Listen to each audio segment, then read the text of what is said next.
UP के प्रयागराज में अतीक और अशरफ का खात्मा हुआ तो महाराष्ट्र में बैठे संजय राउत ने योगी सरकार पर हमला बोल दिया।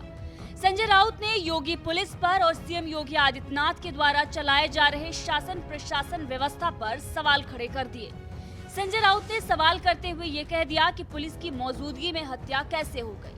अब जैसे ही संजय राउत ने यह सवाल खड़ा किया, फौरन जनता जवाब देने लगी कि जिस तरह से पालघर में हुई थी, पुलिस के पीछे छिप रहे साधुओं को पीट कर मार दिया गया था। तब सरकार महाराष्ट्र में उद्धव ठाकरे की ही थी, संजय राउत भी सत्ता में थे। अब जनता तो संजय राउत को जमकर धो ही रही है। साथ ही भाजपा के वरिष्ठ नेता आशीष शेलार ने अंबानी और मनसुख हत्याकांड को याद दिलाते हुए संजय राउत की बखिया उधेड़ दी है। पहले आपको सुनाते हैं भाजपा के वरिष्ठ नेता आशीष शेलार का बयान, जिसमें उन्होंने जमकर संजय राउत की बेइज्जती की है। उसके बाद आगे आपको खबर बताते हैं। संजय राउत और उद्धव जी की शिवसेना आतिक अहमद के बेटे को या भाई को एनकाउंटर हुआ यूपी में, लेकिन ये मुंबई में धाराशाही पड़ रहे हैं।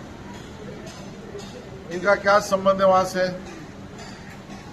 आतिक अहमद के ऊपर जो हल्ला हुआ उसके ऊपर इंक्वायरी कमेटी बैठी, उन आरोपियों को पकड़ा गया, लेकिन संजय राउत और उनकी शिवसेना ये घड़ियाली आंसू बहा रहे हैं, मगरमच्छ के आंसू बहा रहे हैं। अब उद्धव जी आदित्य जो संजय राउत आतिक अहमद के मृत्यु पर पे क्या छाती पीटेंगे, सार्वजनिक रुदाली का प्रोग्राम करेंगे? और इसके लिए उत्तर प्रदेश की सरकार कानून व्यवस्था सही तरीके से चला रही है और कानून व्यवस्था पे सवाल उठाने का अधिकार ही उद्धव जी को और संजय राउत जी को क्या है? कहा उनके कार्यकाल में तो पुलिस के पीछे पुलिस लगती थी, चोर के पीछे पुलिस नहीं। जब उनकी सरकार थी तब पुलिस ही किसी के घर पर जाकर एक्सप्लोजिव लगा रही थी। तो इनको कानून व्यवस्था पर बोलने का अधिकार नहीं। आतिक अहमद के हल्ले के बाद, मृत्यु के बाद इस सार्वजनिक रुदाली का कार्यक्रम उद्धव जी और संजय राउत करे, ये हमारा कहना है। तो सुना आपने कैसे आशीष शेलार ने संजय राउत के बयान को रोना गाना करार दिया और कहा कि वो घड़ियाली आंसू निकाल रहे हैं, वो मगरमच्छ की तरह रोकर दिखा रहे हैं। अब आपको सुनाते हैं संजय राउत का वो बयान, जिसमें उन्होंने सीएम योगी आदित्यनाथ पर सवाल खड़ा किया था और यूपी पुलिस पर भी हमला बोला था। सुनिए उद्धव गुट के सांसद संजय राउत ने क्या कुछ कहा था। संजय बड़ा राज्य है, योगी जी मुख्यमंत्री है, किसी और राज्य के लॉ एंड ऑर्डर के बारे में बात करना ठीक नहीं लगता है। इसलिए अगर एनकाउंटर है, हत्या है, उसके बाद उत्तर प्रदेश में 144 लगाया है, तो वहाँ की सरकार है, सक्षम है स्थिति को संभालने के लिए। लेकिन हमने देखा है, चाहे माफिया हो चाहे कोई हो, एनकाउंटर की बात मैं समझ सकता हूं, लेकिन दिन दहाड़े पुलिस के बंदोबस्त में हत्या हुई है तो ये गंभीर बात है। जब उसके पहले उनके बेटे का एनकाउंटर हुआ था तो हमने बोला कि एनकाउंटर ऐसे होते हैं, मुंबई में भी हुए। लेकिन अगर मेडिकल कॉलेज के सामने किसी माफिया हो, गुंडा हो, कोई भी हो, पुलिस के घेरे में अगर हत्या होती है और हत्या करने वाले युवा है, यंग लड़के हैं, और उसके बाद उनको पकड़ा भी गया लगता है मुझे, लेकिन पुलिस के घेरे में अगर हत्या होती है किसी गुंडे की, तो ये लॉ एंड ऑर्डर के ऊपर एक बहुत बड़ा सवाल खड़ा करते हैं। तो आपने सुना संजय राउत को किस तरीके से उन्होंने यूपी पुलिस पर और इसके साथ ही योगी आदित्यनाथ के शासन प्रशासन व्यवस्था पर सवाल उठाए हैं। इसके साथ ही अब आपको बताते हैं अतीक और अशरफ को मारने वाले तीनों आरोपियों के बारे में, जो अभी पुलिस की हिरासत में हैं और पूछताछ चल रही है। अतीक और अशरफ की हत्या करने वाला लोकेश तिवारी बांदा का रहने वाला है और अरुण मौर्य हमीरपुर का निवासी है। वहीं तीसरा आरोपी बताया जा रहा है कि कासगंज जनपद का है।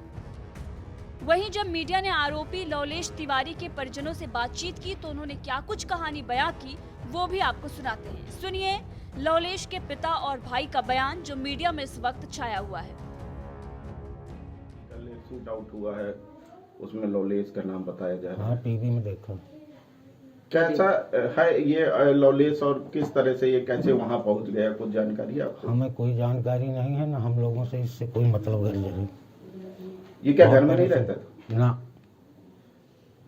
अच्छा, कब से प्रयागराज में रह रहा है ये? हमें नहीं मालूम। अच्छा, यहाँ नहीं, ये घर में आखिरी बार कब आया था? ये 7-8 रोज 5-6 रोज पहले था। हमसे घर से किसी कोई चीज़ से मतलब गज नहीं। आता था अपना नहा धो के, जब भी 4-6 रोज में आता था नहा धो के अपना निकल जाता था। कोई अच्छा, किसी चीज़ से मतलब था।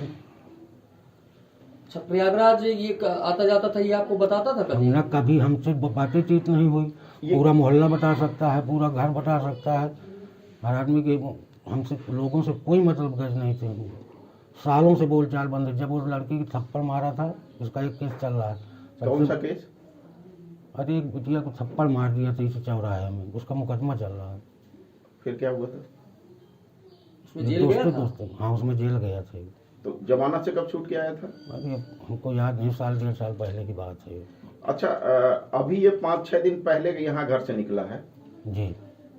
क्या करता है वैसे, क्या काम है इसका? कुछ नहीं, काम नहीं, नशा करता है। नशेड़ी आदमी। इसीलिए बिल्कुल सब लोगों ने त्याग दिया घर से, बहुत पहले से। अच्छा, कितने भाई बहन हैं ये? 4 हैं। बहन नहीं है, ये सबसे बड़ा है? नहीं, तीसरे नंबर का है। अच्छा, ये बताइए कि अभी आपको जो ये जानकारी कैसे हुई कि कल ये भी साथ में था शूट आउट? टीवी देख रहे थे। अभी कुछ कहना चाहेंगे आप क्या करेंगे हम? कि जैसे उसने जो वारदात को अंजाम दिया है? क्या कहेंगे इसमें? हम कहने लायक क्या रहे शब्द हैं कि हमारे पास कुछ। पढ़ाई वढ़ाई किया था इसने? हाँ, इंटर किए। इंटर के बाद छोड़ दी? हाँ, बीए कर रहा था, बीए में फेल हो गया। इस समय कुछ नहीं करता था? कुछ नहीं। क्या किसी लोगों के साथ इसकी संगत थी जो ऐसे लोग और आते रहे हों इनके साथ? लड़का है का, जब हमसे कोई मतलब है गजने, तो हम क्या बताएं कि किससे संगत थी। क्यों किया उन्होंने, ये आपको मालूम? सर कुछ नहीं पता हमें। क्यों, घर में नहीं रहते थे क्या यहाँ? सर हमें उससे कोई मतलब ही नहीं था, वो कब आए कब जाए कुछ मतलब नहीं था। घर पे आता था, खाना खाता था, फिर निकल जाता था। कब गए यहाँ से? 1 हफ्ते हो गया। आप यहाँ क्या करते हो? सर मैं यहाँ पढ़ाई करता हूँ, मेरा BA फर्स्ट ईयर है। फैमिली भी रहती है साथ में, परिवार? हाँ sir, mummy papa. Mummy papa भी वो डिप्रेस्ड है। रहते हैं। ये कब से यहाँ से गायब है? 1 हफ्ते हो गया। 1 हफ्ते पहले आया था यहाँ पर? क्या नशे का भी आदि था क्या? हाँ सर, करता था। इसके पहले भी कभी कोई घटना ऐसा कुछ काम किया इन्होंने? नहीं सर। कभी जेल वगैरह गए? जेल तो सर गया था, बट फिर निकल आया था। किस मामले में? सर थोड़ा थप्पड़ मार दिया था एक लड़की के। हाँ। 1.5 साल समथिंग रहा है, फिर उसके बाद 3-4 साल बाद निकला है। 3-4 साल हो गए इस मैटर को। कब गया था जेल? काफी हो गए सर, 2-3 साल तो हो ही गए। किसी संगठन से भी जुड़ा था? नहीं सर। आप लोगों को ये कैसे मालूम हुआ कि लवलेश ने वहाँ पर, कब मालूम हुआ? सर कल मैं न्यूज देख रहा था, तो पहले मुझे बिलीव नहीं हुआ। हाँ। सुबह मुझे पापा ने, मैं सो रहा था, पापा ने उठाया था, तो पापा ने कहा था कि लवलेश ही है। तो मैंने देखा तो मुझे बिलीव हुआ।